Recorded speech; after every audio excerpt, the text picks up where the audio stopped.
CNN کے سنگ میں ہمارے آج کے مہمان ہیں ترجمان PDM اور سینئر رہنما JUI فے حافظ حمداللہ۔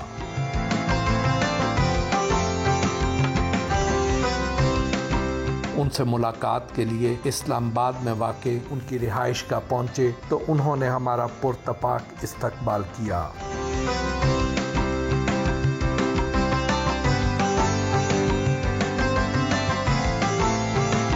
حافظ حمداللہ سے گفتگو ہوئی۔ السلام علیکم حافظ صاحب۔ وعلیکم السلام۔ وعلیکم السلام۔ خیریت سے ہیں؟ الحمدللہ، آپ کو خوش آمدید کہیں، میرے غریب خانے پہ آپ نے حاضری دی، اللہ آپ کو جزائے خیر دے، آپ کو اور آپ کی پوری ٹیم کو۔ آپ نے تو یہاں اسلام آباد میں منی بلوچستان قائم کر رکھا ہے۔ دیکھیے، میں جہاں بھی جاتا ہوں، خواہ وہ ملک کے اندر ہو یا بیرون ملک ہو، تو میں اپنے کلچر اور تہذیب کے ساتھ ہی جاتا ہوں۔ تو آپ یہ سمجھو کہ میں چلتا پھرتا بلوچستان۔ تو میں جب منسٹر ہیلتھ تھا، اس زمانے میں میرے مختلف ممالک کے وزٹ ہوئے، دورے ہوئے۔ پھر جب میں سینیٹر تھا تو بھی میں اسی لباس میں، انہی کپڑوں میں جاتا تھا، مختلف میٹنگز میں شریک ہوتا تھا۔ یہ ماحول اس لیے بنایا ہے کہ میں بیٹھتا بھی کوئٹہ میں ہوں یا چمن میں، زمین پر بیٹھتا ہوں، کرسی میں بہت کم بیٹھتا ہوں، اور سوتا بھی زمین پر ہوں، بیڈ پر میں نہیں سوتا ہوں۔ بچپن سے شادی کی اس وقت بھی میں زمین پر سوتا تھا، حالانکہ شادیوں میں بیڈ دیا جاتا ہے بہت خوبصورت۔ آپ وزیر صحت بھی رہے، سینیٹر بھی رہے، لیکن پھر بھی آپ کو پاکستان کا شہری تسلیم نہیں کیا۔ عجیب بات ہے اور انوکھی بات ہے، عجوبہ بھی ہے، ایک تاریخی۔ میری سیاست میں انٹری MMA کی پلیٹ فارم سے نہیں ہے۔ میں پروونشل اسمبلی کا، صوبائی اسمبلی بلوچستان کا ممبر رہا ہوں، منسٹر ہیلتھ رہا ہوں، اور اسمبلی میں اپنی پارٹی کا یا اس وقت میں MMA کا ڈپٹی پارلیمانی لیڈر بھی رہا ہوں، اور سینیٹر رہا ہوں 2012 سے 2018 تک۔ نادرا کو خط لکھا گیا کہ حافظ حمداللہ نان نیشنل ہے، تو حافظ حمداللہ نان نیشنل ہے، لیکن ایک عجیب بات آپ کو اور بتا دوں کہ حافظ حمداللہ تو نان نیشنل ہے، لیکن اس کی پوری خاندان نیشنل ہے۔ تو پھر مجھے نادرا میں، اسلام آباد میں نام نہیں لیتا، مجھے یہاں جو ذمہ دار لوگ ہاتھ جوڑ کے کہا کہ حافظ صاحب سوری، جو کچھ ہو رہا ہے زیادتی ہو رہا ہے، میں معذرت چاہتا ہوں۔ اور مجھے کہا گیا کہ آپ اپارا میں ملے، تو میں نے کہا کہ دلی اور کابل جانے کے لیے تیار ہوں، اس ماحول میں اپارا جانے کے لیے تیار نہیں ہوں، پھر یہ ثابت کر دو میں نیشنل ہوں یا نان نیشنل ہوں۔ تو پھر ہوا یہ کہ اسلام آباد ہائی کورٹ میں عدالت میں گیا، چیف جسٹس اطہر من اللہ کو اللہ جزائے خیر دے، اصول پرست آدمی ہے، انہوں نے صرف ایک سوال کیا کہ کس قانون کے تحت آپ نے حافظ حمداللہ کی شہریت کینسل کی، کس قانون کے تحت آپ کہہ سکتے ہیں کہ یہ نان نیشنل ہے۔ جواب وہاں سے یہی تھا کہ پاکستان کے سیکورٹی ایجنسیاں کہتے ہیں کہ حافظ حمداللہ نان نیشنل ہے۔ پھر یہاں تک ہوا، پھر جب میرے خیال میں 24 گھنٹے یا 48 گھنٹے کے اندر اسلام آباد ہائی کورٹ نے، چیف جسٹس اطہر من اللہ نے میری شہریت کو بحال کر دی۔ حافظ صاحب، سیاسی گفتگو تو ہوتی رہے گی، لیکن اب تھوڑا آپ کے بچپن کی طرف آتے ہیں، ماضی کی یادیں تازہ کرتے ہیں۔ بچپن کہاں گزرا، کیسا گزرا؟ دیکھیے، بچپن بہت غربت میں گزرا، اور چمن میں گزرا، اور طالب علمی میں گزرا ہے۔ وہاں اپنا تعلیمی ادارہ تھا، آج بھی ہے، جس میں پرائمری تقریباً 69 اور 68 70 سے وہاں پرائمری، اس کے ساتھ دینی تعلیم، مدرسہ، جامع مسجد، والد صاحب نے 60 سے پہلے اس کی بنیاد رکھی ہے، تو تعلیم بھی وہاں سے حاصل کی، حفظ قرآن وہاں سے حاصل کیا۔ 9 سال کا میں تھا، بقول والد صاحب کے کہ آپ نے قرآن مکمل حفظ کیا۔ پرائمری بھی اپنے ادارے سے کیا، پھر آہستہ آہستہ بڑھتے مڈل وہاں چمن میں کیا، میٹرک، FA اور BA پھر پشین سے کیا، MA ماسٹر پولیٹیکل سائنس میں یہ بلوچستان یونیورسٹی سے کیا، اور ساتھ ساتھ جو ہمارے درس نظامی ہے، دینی نصاب تعلیم، وہ بھی پڑھتا رہا۔ تو بچپن وہاں چمن میں جس طرح اور بچوں کا گزرتا ہے، غربت میں وہ بچپن گزرا، اور کافی مشکل گزرا ہے، لیکن باپ کی شفقت تھی، ان کی مہربانی تھی، انہوں نے تربیت کی، پرورش کی، مار بھی زیادہ پڑی ہے باپ کی طرف سے، تو اس کی برکت ہے، ان کی مار کی، ان کی مار پیٹ کی اور ان کی شفقت کی، کہ الحمدللہ آج تک کافی رہا.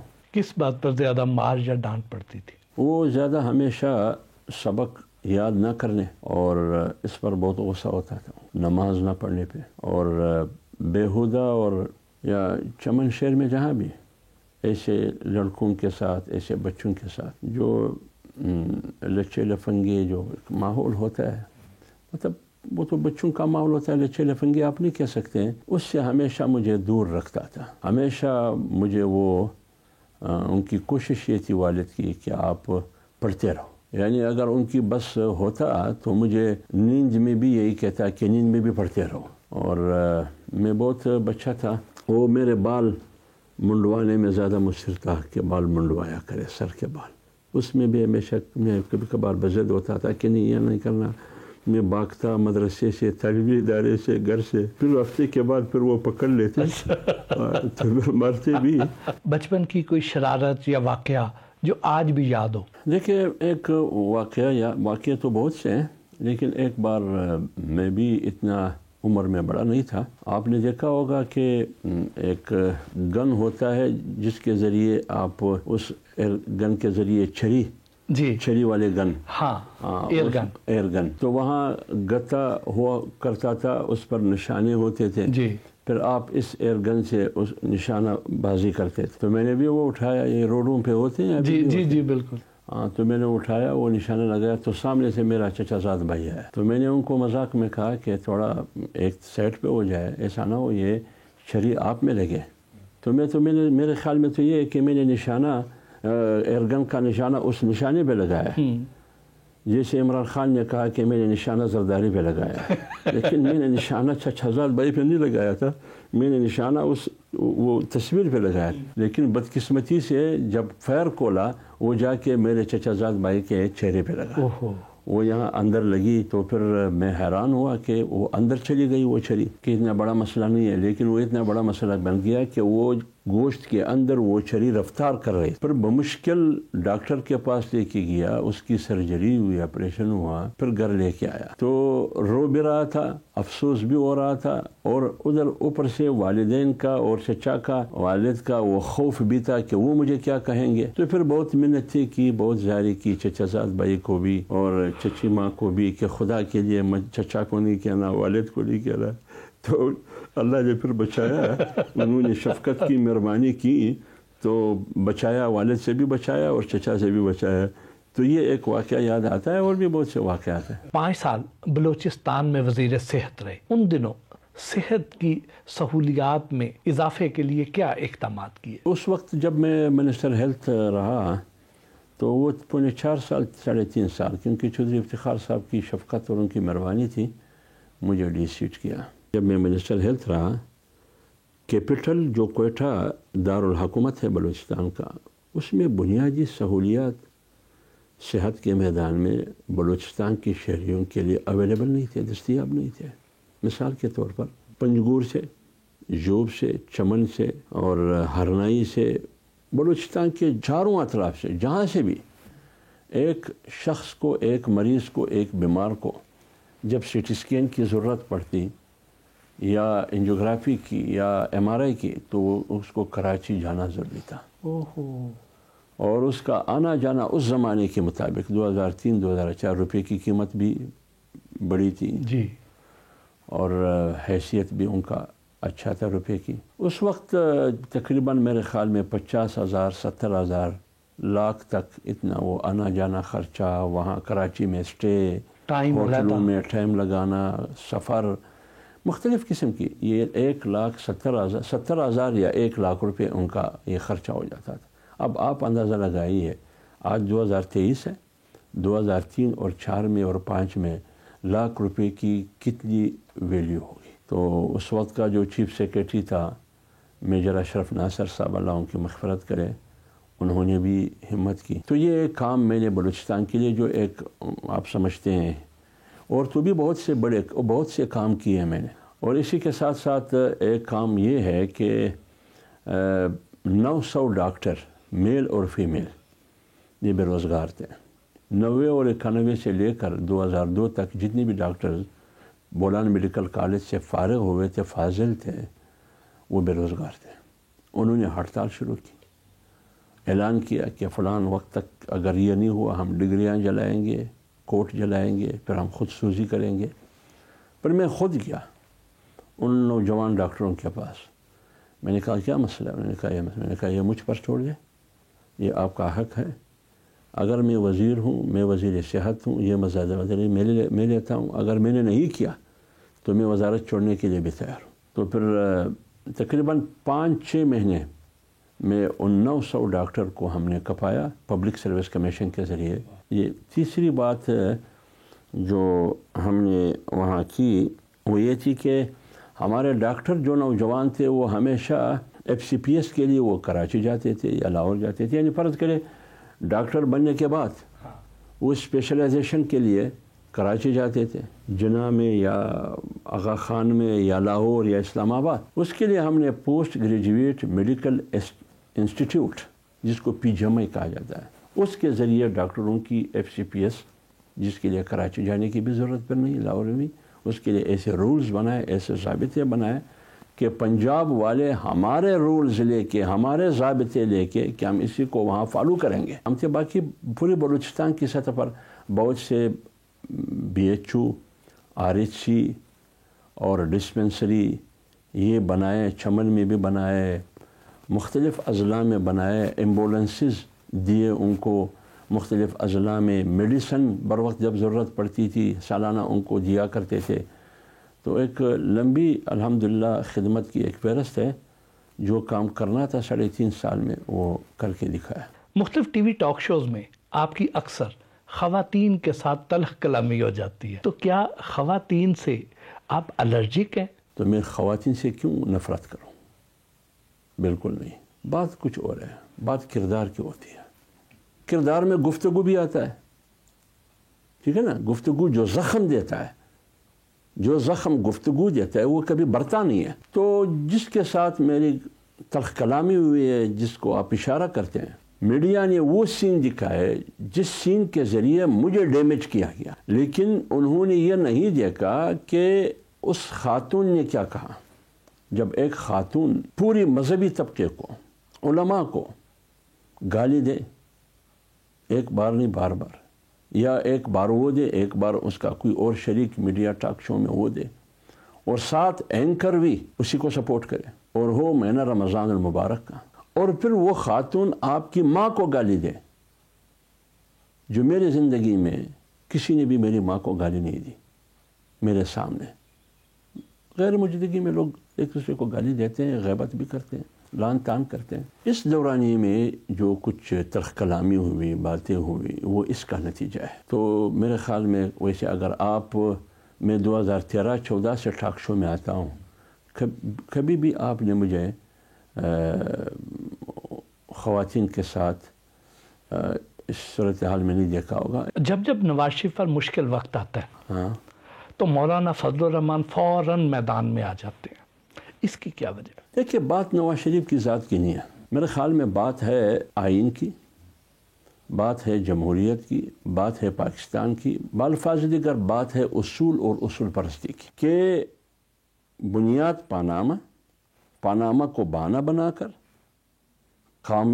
اقامہ کے ذریعے میاں نواز شریف کو ڈسکوالیفائڈ کیا اور تا حیات نااہل اور ڈسکوالیفائڈ کیا گیا. جو ابھی فیصل واڈا کے کیس میں سپریم کورٹ نے فیصلہ دیا کہ یہاں کہاں کا قانون ہے کہ تا حیات آپ کسی کو ڈسکوالیفائڈ کرتے ہیں. تو اسی عدالت نے میاں نواز شریف صاحب کو تا حیات نااہل کیا، ڈسکوالیفائڈ کیا. اسی وجہ سے سینٹ نے قانون سازی کی کہ نااہلی کا فیصلہ جو بھی عدالت دے وہ 5 سال سے زیادہ نہیں ہونی چاہیے. تو مولانا صاحب نے اس وقت کہا کہ یہ ملک کی خلاف سازش ہے، ملک کی معیشت کے خلاف سازش ہے، کیونکہ نواز شریف نے چین کے ساتھ مل کے پاکستان کی ریاست کی بعثت وزیر اعظم نمائندگی کرتے ہوئے CPA کا آغاز تو پہلے ہوا تھا، ان کو آگے بڑھایا. کیا یہ امریکہ کو پسند ہے؟ عالمی قوتوں کو پسند تھا؟ نہیں. وہ ایک بلاک کی طرف بڑھ رہا تھا. کیا یہ عالمی قوتوں کو پسند تھا؟ اس کی سزا نواز شریف کو ملا. نواز شریف کو ڈسکوالیفائڈ کیا. اس دن سے لے کر آج تک آپ دیکھیے آپ کی معیشت کہاں تک پہنچ گئی. تباہ ہوئی نا. تو مولانا صاحب نے جو بات کی تھی کہ پاناما میں بنیادی مقصد ریاست کو کمزور کرنا اور معاشی طور پر، اور آپ یہ اصول ہے جب ایک گھر معاشی طور پر تباہ ہو جاتی ہے تو اس گھر کا بٹوارا ہو جاتا ہے۔ سوویت یونین کی تاریخ آپ کے سامنے ہے، سلطنت عثمانیہ، خلافت عثمانیہ کی تاریخ آپ کے سامنے ہے۔ تو اس لیے مولانا صاحب نے اصول کے ساتھ دیا، اس کنسپرنسی، اس سازش کے خلاف جو ایک عالمی سازش تھا، پاناما کو صرف بہانہ بنا کر انہوں نے نواز شریف کو ہٹانا تھا، تو مولانا نے اصول کے ساتھ دیا، آئین کے ساتھ دیا، جمہوری حکومت کے ساتھ دیا، پارلیمنٹ کے ساتھ دیا، اور 25/18 کے بعد بھی مولانا صاحب نے آئین کی بالادستی، جمہوریت کی استحکام، پارلیمنٹ کی سپریمیسی کے لیے جدوجہد کی۔ مولانا فضل الرحمان ضرورت پڑنے پر اداروں پر بڑی سخت تنقید کرتے ہیں، کیا انہیں ڈر نہیں لگتا؟ جب ریاست کو ضرورت پڑتی ہے، مولانا ریاست کی ضرورت کو پوری کرنے کے لیے میدان میں اترتا ہے، یہ بات درست ہے۔ 25 جولائی 2018 کے الیکشن کے نتیجے میں جس پارٹی کی حکومت، جس شخص کی حکومت مسلط کی گئی، ریاست کو ضرورت پڑی۔ پاناما لیکس جب آیا، ریاست کو ضرورت پڑی بچانے کی، اور 25/18 کے نتیجے میں جو کچھ ہوا، ریاست کو ضرورت پڑی، اور پی ڈی ایم کی حکومت آئی، ریاست کو ضرورت پڑی۔ سیاست کو داؤ پر لگایا، اپنی زندگی کو داؤ پر لگایا، اپنے ووٹ بینک کو داؤ پر لگایا، لیکن پاکستان کو، ریاست کو سری لنکا بنانے سے بھی بچا دیا اور پاکستان کو ڈیفالٹ ہونے سے بھی بچا دیا۔ کیا یہ سچ ہے کہ مولانا فضل الرحمان آصف علی زرداری اور نواز شریف کے درمیان ایک پل کا کردار ادا کرتے ہیں؟ آج ضرورت پڑی جمہوریت کے لیے، ریاست کے لیے، آئین کی حکمرانی کے لیے، قانون کی بالادستی کے لیے، پارلیمنٹ کے سپریمیسی کے لیے، حقیقی جمہوری حکومت کی قیام کے لیے، ساری پارٹیاں، 10 پارٹیاں مل کے پی ڈی ایم کا سربراہ انہوں نے مولانا فضل الرحمان صاحب کو بنایا ہے۔ جب 10 پارٹیاں مل کے ان کو سربراہ بناتے ہیں اتفاق سے، تو پھر پل کا کردار کیوں ادا نہ کریں؟ اگلے الیکشن میں آصف علی زرداری صاحب یہ پلان کر رہے ہیں کہ بلاول بھٹو وزیر اعظم بنے۔ اگر پیپلز پارٹی کی حکومت بنتی ہے اور دوسری طرف مسلم لیگ نواز بھی حکومت بنانے کی کوشش کرتی ہے، تو مولانا فضل الرحمان اپنا وزن کس پلڑے میں ڈالیں گے؟ تو میرے خیال میں یہ وقت سے پہلے اس کا جواب دینا میرے خیال میں مشکل ہے۔ یہ وقت پر چھوڑ دیں کہ مولانا صاحب کا وزن کس پلڑے میں ہوگا۔ 73 کے آئین کے تناظر میں 90 دن کے بعد نگران حکومت کی آئینی حیثیت کیا ہے؟ دیکھیں، یہ بات آپ کی صحیح ہے کہ 90 دن نگران حکومت کی آئین کے مطابق 90 دن ہے، لیکن اس کے خلاف بھی میرے خیال میں پی ٹی آئی نے پیٹیشن کی ہے، درخواست عدالت میں، تو عدالت فیصلہ دینا۔ آپ کو یہ بھی معلوم ہونا چاہیے کہ نگران وزیر اعلیٰ اس وقت تک نگران رہے گا جب تک نیا وزیر اعلیٰ حلف اٹھائے۔ تو اگر انتخابات ہو جائے اور اس کے بعد 1 مہینہ، 1.5 مہینے، 2 مہینے، 3 مہینے وزیر اعلیٰ حلف نہ اٹھائے، تو نگران وزیر اعلیٰ رہے گا یا نہیں رہے گا؟ مریم نواز کو محترمہ بے نظیر بھٹو کا متبادل کہا جاتا ہے، آپ کی کیا رائے ہے؟ وہ ہمارے استاذ ہمیں کہتے تھے کہ انسان خدا نہیں بن سکتا اور نبی نہیں بن سکتا، محنت سے پھر کچھ بھی بن سکتا ہے۔ لہٰذا محنت سے، جدوجہد سے وہ آگے بھی جا سکتی ہے، کسی کی ہم پلہ بھی ہو سکتی ہے اور پیچھے بھی جا سکتی ہے۔ پاکستان میں اب تک کوئی بھی وزیر اعظم اپنی مدت پوری نہیں کر سکا، کیا یہ جمہوری عمل کی ناکامی نہیں؟ بالکل ہے، کسی بھی وزیر اعظم نے اپنی مدت پوری نہیں کی، یہ جمہوری عمل کی ناکامی ہے، سیاستدانوں کی ناکامی ہے۔ اس سے سیاست بھی کمزور ہوئی، جمہوریت بھی کمزور ہوئی، پارلیمانی نظام بھی کمزور ہوئی۔ تو لہٰذا ہمیشہ پاکستان کی سیاست میں اشرافیہ جو غیر سیاسی، غیر جمہوری اشرافیہ ہے، انہوں نے طاقت کے بل پر مداخلت کی، آئین کو کاغذ کا ٹکڑا سمجھ کر گٹر میں پھینکا، پاؤں تلے روند ڈالا، اور ہمیشہ ہوتا یہی رہا ہے کہ کہیں نہ کہیں کسی زاویے میں سیاستدانوں نے بھی ایک دوسرے کے خلاف اس رجیم کا ساتھ دیا۔ تو لہٰذا اس میں سیاستدانوں کی کمزوری سمجھتا ہوں۔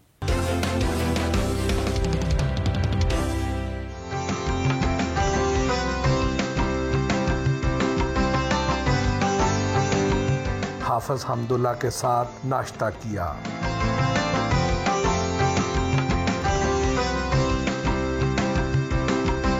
حافظ حمداللہ کے صاحبزادوں کے ساتھ بھی گپ شپ ہوئی۔ حافظ صاحب یہ بتائیں کہ حافظ حمداللہ صاحب ایک سخت گیر والد ہیں یا ایک دوست ہیں؟ حافظ صاحب جو ہے گھر میں تو والد صاحب ہوتے ہیں, باہر بھی والد صاحب ہیں, لیکن ان کا مزاج جو ہے وہ ویسے دکھائی سخت دیتا ہے لیکن ہے سخت نہیں. آپ کے دادا جو تھے وہ تو بہت سخت تھے, وہ تو پٹائی بھی کیا کرتے تھے. اس ٹائم میں ہم چھوٹے تھے, وہ والد صاحب کی شاید انہوں نے پٹائی کی ہوگی, اس ٹائم میں ہم چھوٹے تھے. آپ کی نہیں پٹائی ہوتی؟ ایک دفعہ ان کی بھی پٹائی ہوئی تھی بچپن میں ہوئی تھی. وہ اس طرح تھا کہ میرا خیال کوئی شیطانی شرارت کر رہا تھا, تو میرا والد نے جب دیکھا کہ تم شرارت کر رہے ہو تو یہ چھت پہ چڑھ گئے, وہ کمروں کی چھت پہ. تو جب وہاں چڑھے تو اس نے دوسرے بیٹے کو کہا کہ ذرا پکڑو میرے پاس لے کے آؤ. تو یہ چھت سے چھلانگ لگا کے نیچے آیا, اپنے آپ کو بچایا. تو ہاتھ نہیں آیا, ورنہ ان کی ضرور مار پیٹ ہو جاتی. والد صاحب سے کس قسم کی رہنمائی لیتے ہیں؟ جس راستے پہ والد صاحب چل رہے اس کو فالو کرتے, اور الحمدللہ والد صاحب سکھاتے بھی ہیں, بتاتے بھی ہیں. آپ کے کیا ارادے ہیں؟ آگے سیاست میں بھی آئیں گے, والد کے نقش قدم پر چلیں گے؟ ابھی تک تو فی الحال فیصلہ نہیں کیا, لیکن یہ والد صاحب جو بھی کریں گے انشاءاللہ. والد صاحب رشید صاحب, آپ تو والد صاحب کے زیادہ لاڈلے لگتے ہیں مجھے, اسی لیے ڈانٹتا بھی زیادہ ہوں. اچھا, لاڈلے تو لگتے ہیں, بس کبھی کبھی ڈانٹ بھی پڑتی ہے والد صاحب سے غلط کام پر. اچھا, ویسے الحمدللہ والد صاحب اچھی تربیت, اچھی باتیں سکھاتے ہیں اور انسانیت کی خدمت کرنے کی نصیحت دیتے ہیں ہمیں. آپ کے والد صاحب تو کبھی کسی شہر میں ہوتے ہیں, کبھی کسی شہر میں ہوتے ہیں, تو آپ کو ان کی کمی کتنی محسوس ہوتی ہے؟ کمی تو زیادہ محسوس ہوتی ہے. والد صاحب ہے تو والد صاحب جب گھر میں نہ ہو تو گھر ویران سا لگتا ہے. اتنے زیادہ مصروف ہوتے ہیں آپ کے والد صاحب, لیکن وہاں پر دور بھی اپنے کاموں میں مصروفیت کے دوران بھی آپ پہ چیک رکھتے ہیں, آپ کا پتہ رکھتے ہیں کہ کتنے بجے اٹھے تھے, کتنے بجے گئے تھے, کتنے بجے آئے, کیا کیا. بالکل رکھتے ہیں. ابھی پچھلے دنوں والد صاحب کوئٹہ میں تھے, تو میں اور میرا بھائی سرام دونوں ادھر کے گھر میں تھے. تو والد ہر دن فون کرتا تھا کہ صبح کتنے بجے اٹھے آپ, مدرسے کس ٹائم گئے, واپس کس ٹائم آئے آپ, نماز پڑھی ہے نہیں پڑھی ہے. اگر بولتے کہ نہیں پڑھی تو پھر تو ڈانٹ پڑتی تھی. تو الحمدللہ قضا نہیں کرتے ہیں ہم نماز, کوشش کرتے ہیں پڑھنے کی.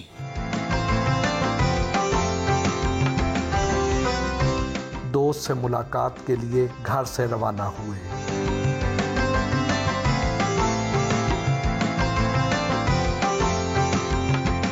نواز شریف اور شہباز شریف میں سے کون زیادہ بہتر وزیر اعظم تھا؟ نواز شریف اور شہباز شریف میں نواز شریف بہتر وزیر اعظم تھا. شہباز شریف پنجاب میں بعثت وزیر اعلیٰ بہتر منتظم تھے.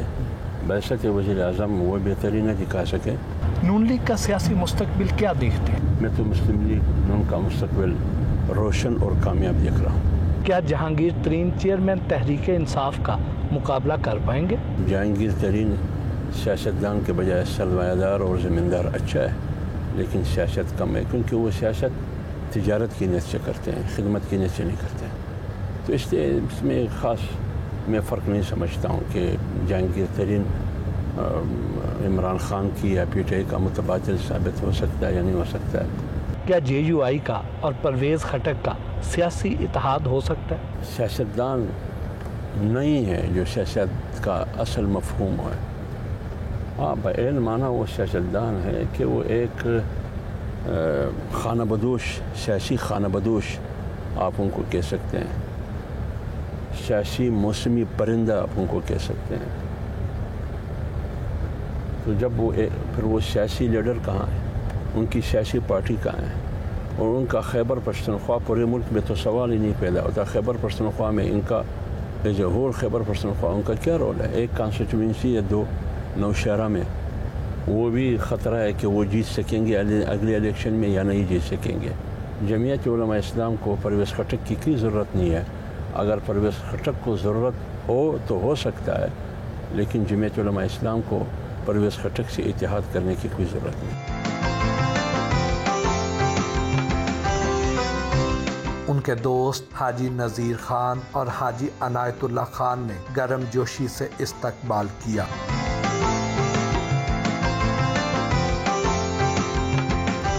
حافظ حمداللہ کے ساتھ گفتگو کا سلسلہ جاری رہا۔ کتنے عرصے سے یہ دوستی ہے؟ 2013 سے۔ اور اگرچہ آپ دونوں کی سیاسی پارٹیاں علیحدہ علیحدہ ہیں، سیاسی وابستگی بھی علیحدہ ہے، لیکن پھر بھی آپ دوست ہیں اچھے؟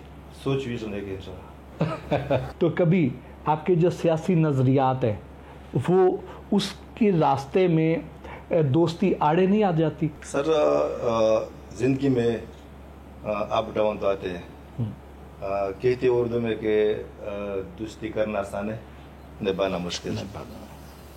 دوستی ایک انمول چیز ہے، ہر بندے کو یہ چاہیے کہ دوستی جو کرنا ہے تو پکا کرنا چاہیے۔ حافظ صاحب دوست زیادہ اچھے ہیں یا انسان زیادہ اچھے ہیں؟ دونوں۔ ان سے آپ سیاست کے کوئی گر سیکھتے ہیں یا سکھاتے ہیں؟ سر میرے خیال میں اس کی بیان، اس کا ویژن، اس کا بول صرف میں نہیں، میرے خیال میں سارے پاکستان ہے۔ حافظ صاحب تو قومی سطح کے لیڈر ہیں ماشاءاللہ۔ انشاءاللہ میرے خیال میں بین الاقوامی، بین الاقوامی، بالکل ٹھیک بات۔ آپ کے لیے تو کئی بار بڑی مشکل پیدا ہو جاتی ہوگی، کیونکہ آپ تو اکثر میزبانی کرتے ہیں، جب ایک طرف آپ کے ساتھ ایک دوسری پارٹی کا دوست بیٹھا ہو اور ایک دوسری پارٹی کے دوست بیٹھے ہوں، تو اس وقت پھر اپنا وزن کس کے پلڑے میں ڈالتے ہیں؟ نہیں، ابھی تو ایسا ہے کہ دیکھیں اگر آپ دیکھ لیں تو ہمیں سارے اتحادی، ہاں، سب سے پہلی یہ ہے۔ دوسرا یہ کہ حافظ صاحب کا جو سیاست ہے یا نون لیگ ہے وہ تعمیری ہے، وہ ملک کے مفاد کے لیے ہے۔ اب آپ جتنے بھی چیزیں دیکھ لیں، دیکھیں لوگ اختلافات ہر ایک چیز کے اندر ہیں، لیکن ان کا جمعیت علماء اسلام کا آپ دیکھ لیں، اس کے پیچھے تاریخ نکال کے دیکھ لیں، انہوں نے ہمیشہ پیار اور محبت کا درس دیا ہوا ہے، اپنا بڑا سربراہ سمجھتے ہیں۔ یہ ان کا جو مہربانی ہے کہ ان سے ہمیں تھوڑا بہت جو ٹائم مل جاتا ہے، ان سے کافی، جب بھی ہم نے ان کو ملے ہیں تو ان کی جو زندگی کا وہ ہے وہ یہ ہے کہ خود انہوں نے سیکھا، آگے بھی سکھانے کی کوشش کرتے، اور ہم نے ان سے بہت کچھ دے کے اور سیکھ رہے ہیں، اور ان کی اس پہ ہم جا رہے ہیں، تو ہمیں فرق کوئی نہیں ہے۔ جب کبھی مشکل ہوتی ہے تو کوئی رہنمائی درکار ہوتی ہے، کس قسم کی رہنمائی لیتے ہیں حافظ صاحب سے؟ حافظ صاحب کا ایسے کوئی چیز ہے نہیں، اور جب ہم ان کو دیکھتے ہیں تو ہماری جو ہے نا وہ تسلی بھی، ہماری ہمت بھی، وہ ساری چیزیں بڑھ جاتی۔ انہوں نے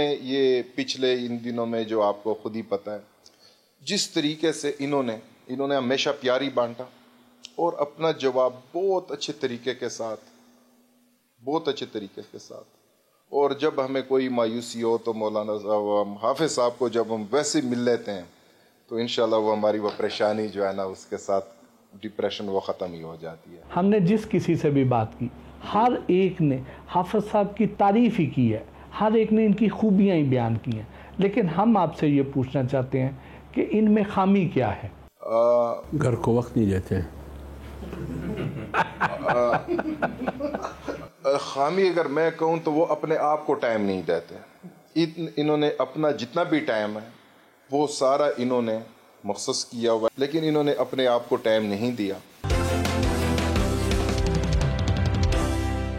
بطور سیاستدان 9 مئی کے واقعات میں ملوث سویلین افراد کے کیسز ملٹری کورٹ میں چلانے کے حق میں؟ دیکھیں سانحہ 9 مئی کا جو واقعہ ہے یا سانحہ یہ معمولی نہیں ہے، بلکہ پاکستان کی تاریخ میں ایک تاریخی سانحہ ہے، اور یہ پری پلان اور منصوبے کے تحت سب کچھ ہوا، جس کی اسٹریٹجی حکمت عملی منصوبہ سازی زمان پارک میں ہوئی تھی۔ انہوں نے ڈائریکٹ ریاستی اور فوجی تنصیبات پہ حملے کیے، قانون جرم کو دے کر، جرم کی سنگینی کو دے کر، اگر آرمی ایکٹ کے تحت مقدمہ بنتا ہے پھر تو چلنا چاہیے۔ پاکستان تحریک انصاف کا الزام ہے کہ ان کے ورکرز اور لیڈرز کی فیملیز پر تشدد کیا جا رہا ہے، کیا یہ درست عمل ہے؟ پاکستان تحریک انصاف بھی جھوٹ بول رہی ہے، ان کی لیڈرشپ بھی جھوٹ بول رہی ہے۔ انہوں نے ہمیشہ خواتین کو استعمال کیا ہے، خواتین کے ساتھ تشدد ہو رہا ہے، خواتین کو ڈال بنا کر اپنے آپ کو محفوظ رکھنا چاہتے ہیں، اپنے آپ کو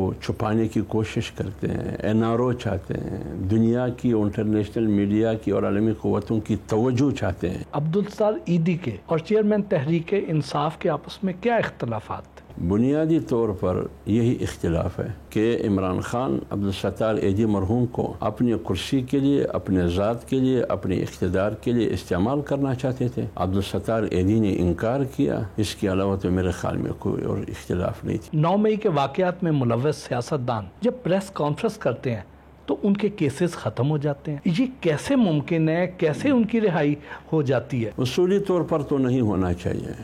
اگر یہی تو ہم کہتے ہیں کہ ایک پاکستان نہیں ہے، 2 پاکستان ہے۔ اگر فرض کرے انہوں نے کچھ نہیں کیا ہے تو پھر پکڑا کیوں، گرفتار کیوں کیا؟ اگر کچھ کیا ہے تو پھر اتنی آسانی سے معاف کیوں کیا گیا؟ لہٰذا میں کہتا ہوں کہ اگر جرم ہے تو سزا ملنی چاہیے، اگر جرم نہیں ہے تو گرفتار نہیں ہونا چاہیے۔ 9 مئی سے پہلے تحریک انصاف کی مقبولیت زیادہ تھی یا 9 مئی کے واقعات کے بعد؟ میری رائے یہ ہے کہ 9 مئی سے پہلے بھی عمران خان کی مقبولیت نہیں تھی عوام میں، 9 مئی کے بعد تو بالکل نہیں ہے۔ گزشتہ دور حکومت میں آپ کی جماعت نے مولانا فضل الرحمان صاحب کی قیادت میں مہنگائی مقاوم مارچ کیا تھا، لیکن اب تو حالات اس سے بھی بدتر ہو گئے ہیں، لیکن اب اس کی کوئی آواز ہی نہیں اٹھاتا۔ بات مہنگائی کی نہیں تھی، بات اصول کی تھی، بات آئین کی تھی، بات صاف اور شفاف انتخابات، غیر جانبدارانہ انتخابات کی تھی، جس میں غیر سیاسی اشرافیہ کی کسی قسم کی مداخلت نہ ہو، بات وہ تھی۔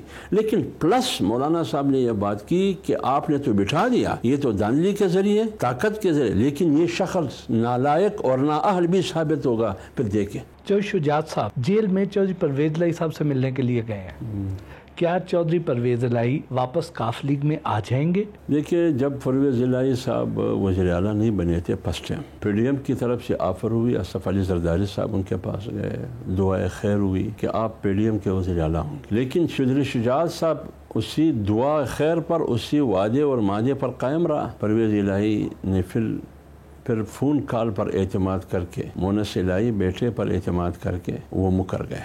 پرویز الہی کے بارے میں یہ کہوں گا کہ نہ خدا ملا، نہ وصال صنم، نہ ادھر کے رہے نہ ادھر کے رہے۔ پرویز الہی کی آج بھی وہی حالت ہے، نہ خدا ملا، نہ وصال صنم، نہ ادھر کے رہے نہ ادھر کے رہے، جیل میں رہے۔ تو پرویز الہی کے لیے کوئی اور راستہ ہے نہیں، پرویز الہی کے لیے کوئی اور راستہ نہیں۔ ان کو اگر اپنے آپ کو بچانا ہے تو چودھری شجاعت ان کو بچا سکتا ہے، ان کو کپتان نہیں بچا سکتا۔ کپتان نے ان کو جتنا ڈبویا بس ڈبویا۔ کیا اگلے سیٹ اپ میں مولانا فضل الرحمان کو کوئی بڑا عہدہ مل سکتا ہے؟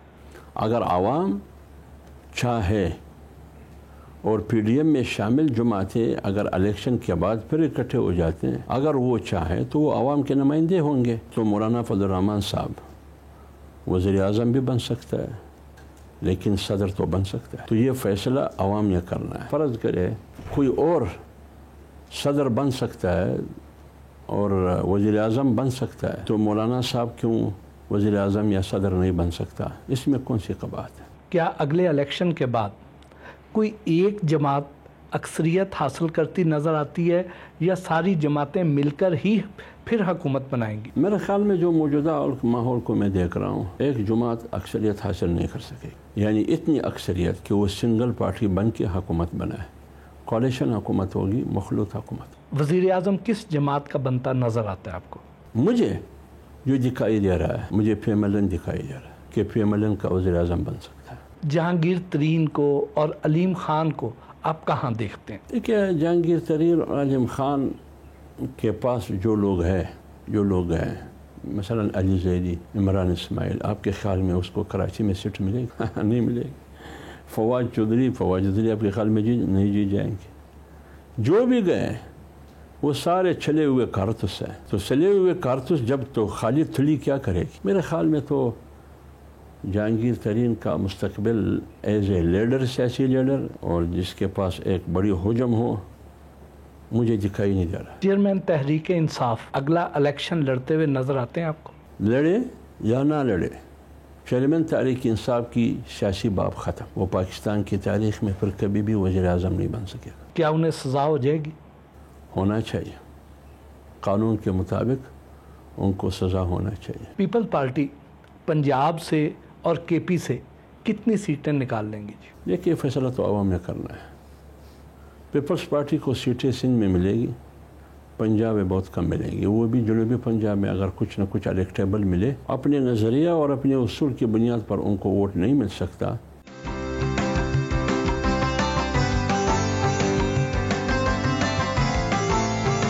گھر کے لیے روانہ ہوئے۔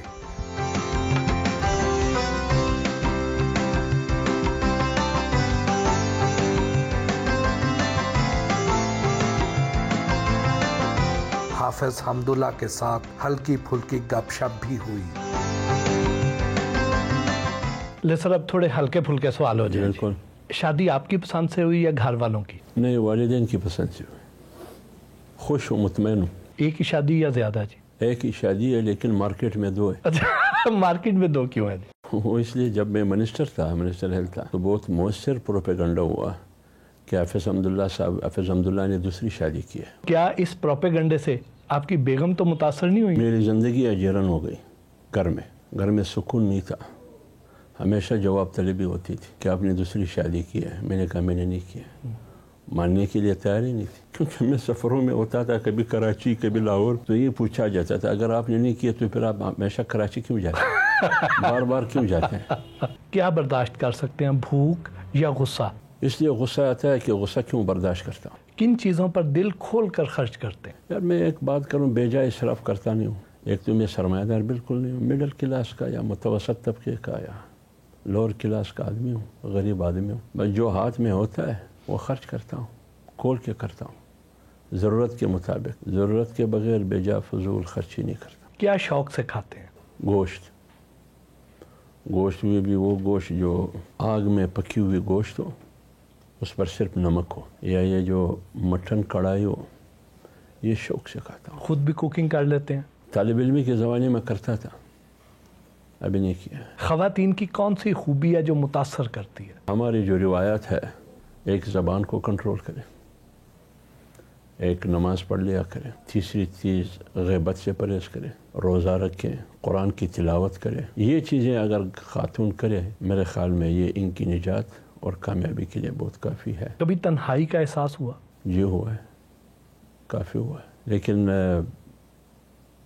جب تنہا ہوتا ہوں تو کتاب سب سے بہت بڑا ساتھی ہے۔ کوئی ایسی نصیحت جو سب کو کرتے ہوں؟ دیکھیں، ہر گھر والوں کو، ہر انسان کو جتنا بھی وہ اپنی زندگی میں ذمہ دار ہوں، سب سے پہلے وہ اپنی ذمہ داری کا احساس کرے۔ پاکستان کے علاوہ کون سا ملک پسند ہے؟ بہت سے ملکوں میں گیا، مجھ سے پوچھا بھی گیا وہاں۔ پاکستان کے علاوہ کوئی ملک بھی پسند نہیں۔ زندگی میں اگر کبھی کچھ واپس لینے کا چانس بنے تو کیا واپس لینا چاہیں گے؟ عمر، میں موت سے اتنا نہیں ڈرتا ہوں جتنا بڑھاپے سے ڈرتا ہوں۔ کبھی کسی نجومی کو ہاتھ دکھایا؟ بچپن میں بہت چھوٹا تھا، یہ طوطا لوگوں کے سامنے وہ اس میں پنجرے میں ہوتا تھا، فال پھر وہ فال نکالنا، وہ کیا یاد نہیں ہے کہ انہوں نے کیا کہا، لیکن کبھی بھی یقین نہیں کیا۔ پیسہ قسمت سے ملتا ہے یا محنت سے؟